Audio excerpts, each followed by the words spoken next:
नमस्कार दोस्तों, मैं अशोक सर यूट्यूब चैनल में आप सबका स्वागत करता हूं। आज मैं आप लोगों को आवर्त सारणी के बारे में कुछ बताएंगे कि आवर्त सारणी क्यों बनाया गया, उसके बाद फिर आधुनिक आवर्त सारणी क्यों बनाया गया, सबसे पहले कौन साइंटिस्ट आया था जिन्होंने टेबल बनाने की कोशिश किया था लेकिन उसका सिद्धांत नहीं चल सका था।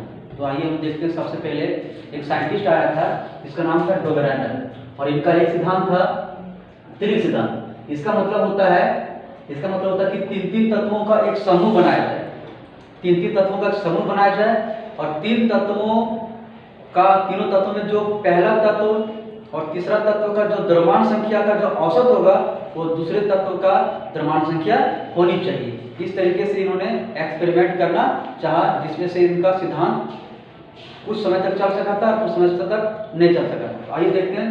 सबसे पहले इन्होंने त्रिक सिद्धांत दिया था। इसमें तीन तत्व लिया था, पहला लिथियम, दूसरा सोडियम और तीसरा लिया था पोटेशियम।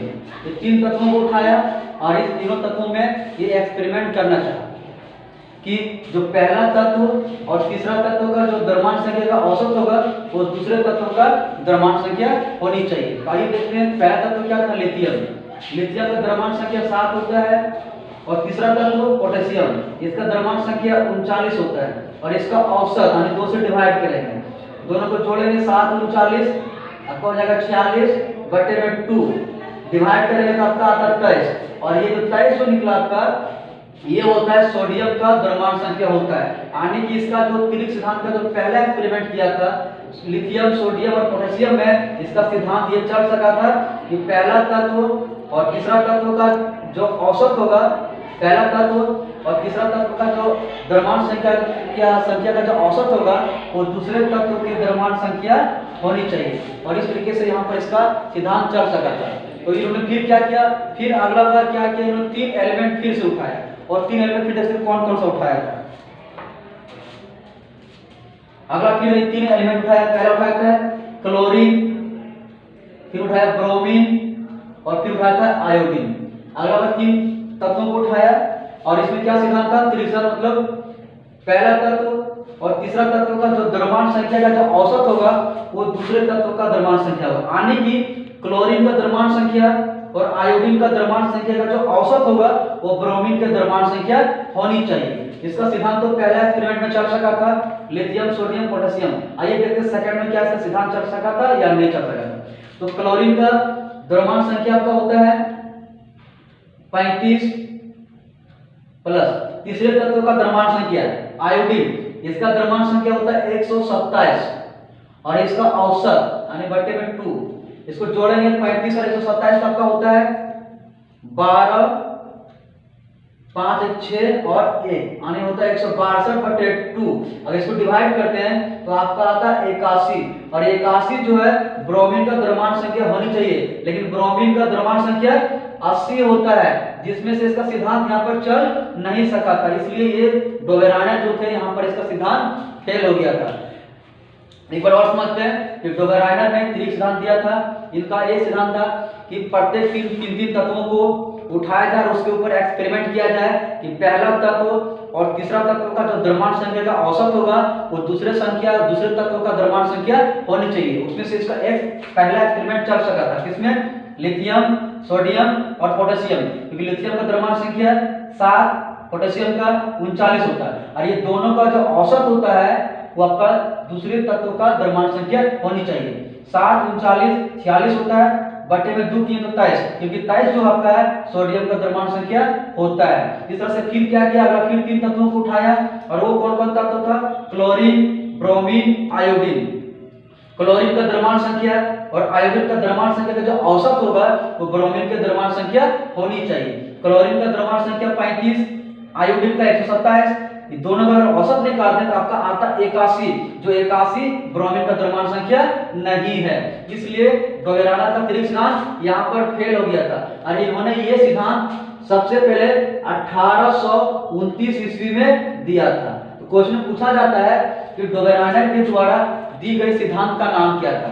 तो उसका नाम है त्रिक सिद्धांत, यानी कि इंग्लिश बोलेंगे Dobereiner law of triads. Dobereiner law of trades.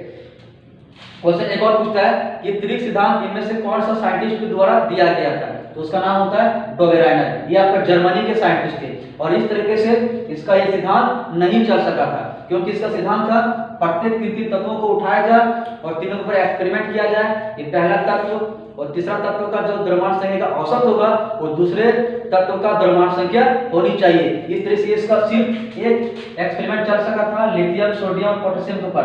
अगला बार जब इन्होंने ये एक्सपेरिमेंट करना चाहा उसमें क्लोरीन, ब्रोमीन और आयोडीन के ऊपर, इसमें से इसका सिद्धांत ये चल नहीं सका था। इस तरह से ये साइंटिस्ट यहाँ पर फेल हो गए थे। इसके बाद फिर अगला साइंटिस्ट आए थे, इसका नाम बोल लेते हैं, चलिए इसको मिटा लेते हैं, इसको लिख लिए होंगे।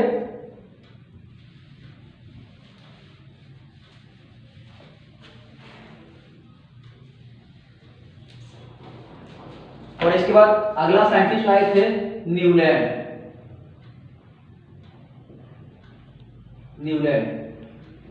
और न्यूलैंड ने सिद्धांत दिया था, इसका नाम है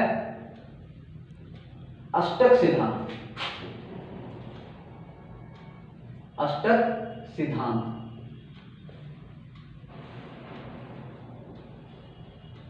न्यूलैंड सिस्टम आए थे उस टाइम कुल 56 तत्वों की खोज की जा चुकी थी। 56 तत्वों की खोज की जा चुकी थी। और जब ये साइंटिस्ट आए थे वो आपका आए थे 1863 ईस्वी में, कि डोबेराइनर के द्वारा सबसे पहले क्रम तनिक सिद्धांत दिया गया था। आपका आंसर होना चाहिए 1829।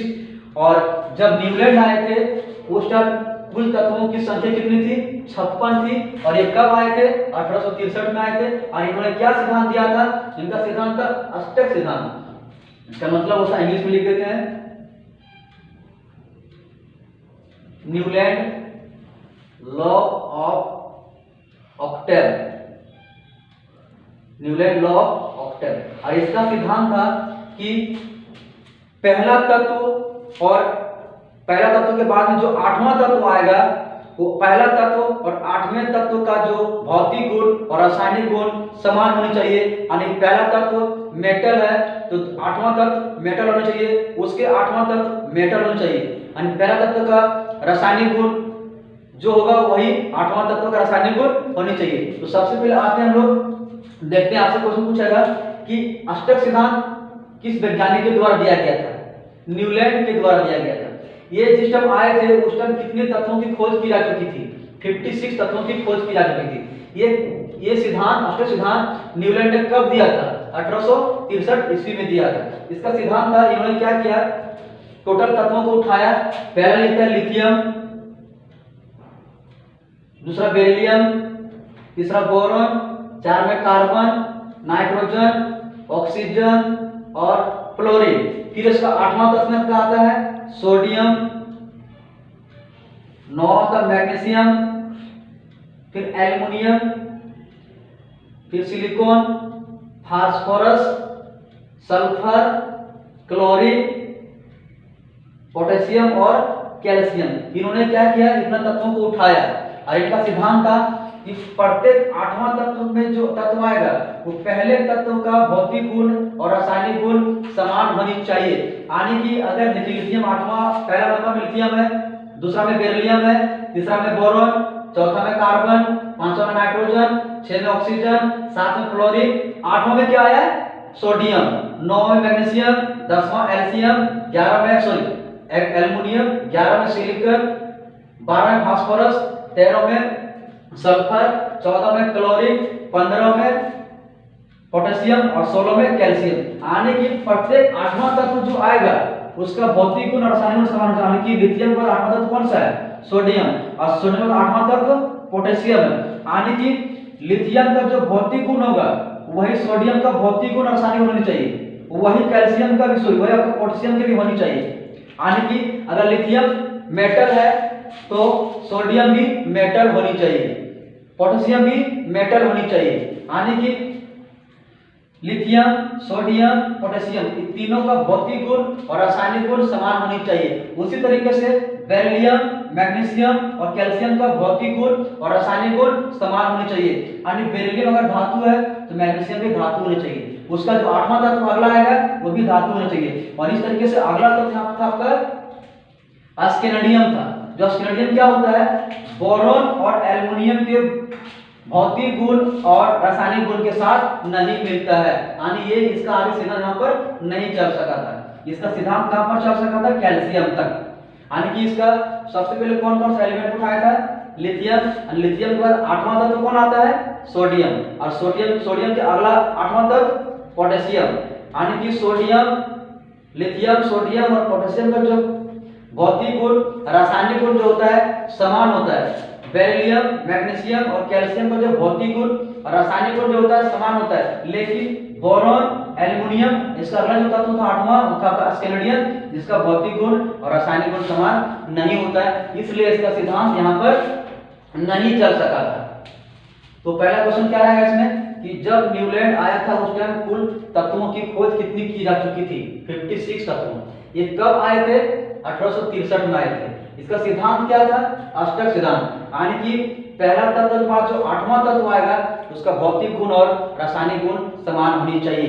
इस तरीके से इसका जो लागू हुआ था इसका सिद्धांत कैल्शियम तक ही चल सका था, कैल्शियम के आगे इसका सिद्धांत नहीं चल पाया था। फिर आगे देखते हैं हम लोग।